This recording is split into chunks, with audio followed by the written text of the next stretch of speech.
Hey Zach, sorry about that. My camera died. The battery finally kicked on it, so I got the camera recharged. I'm sitting here reading through your post that you just shot over to me, and a lot of really interesting stuff.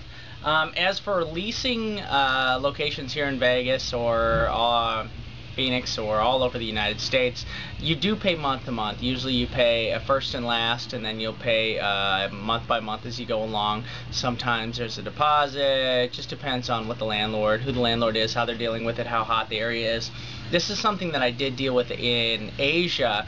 It's called key money, and key money is where you come in and put a large chunk of the rent down first. Alright, and then you still have to make rent payments as you go along, and a lot of times you can pay literally as much as that whole year in advance, and you're still paying rent payments on top of it because there's really no ramifications, or you can't sue anybody because there's just no way to go after them because nobody's got anything in a lot of the Asian countries. So it's a tough deal.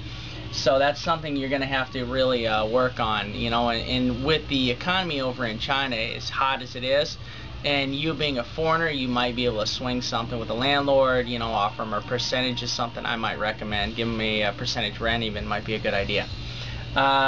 Something else, you had a chat about a Taiwanese guy. It's funny because I actually have a Taiwanese partner here in Dirty, and he's been a friend of mine for about 15 years, Gary. Everybody's seen him on the videos.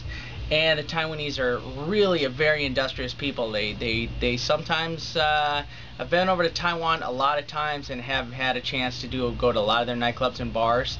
And sometimes they do it right, and sometimes they just lose sight of what they're doing. They try to copy American concepts, and they just can't pull it all the way through. A lot of it has to do with training and the ideals and the systems that are put in place, and they just don't know the systems. They can design a bar that looks just like it.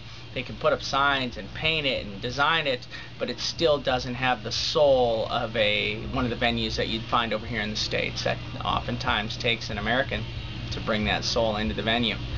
And that's it.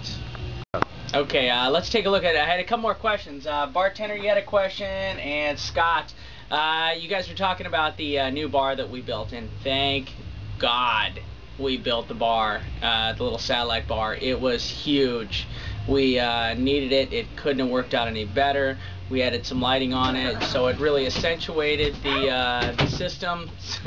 We're smashing staff as they're coming in the door.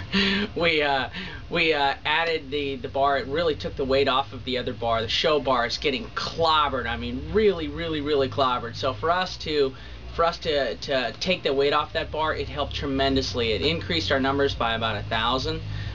Just for that one bar alone. Danny was the bartender back there. He was kicking ass, so it was tremendous help. We did kind of figure out the cash situation for that night. It was a little bit chaotic.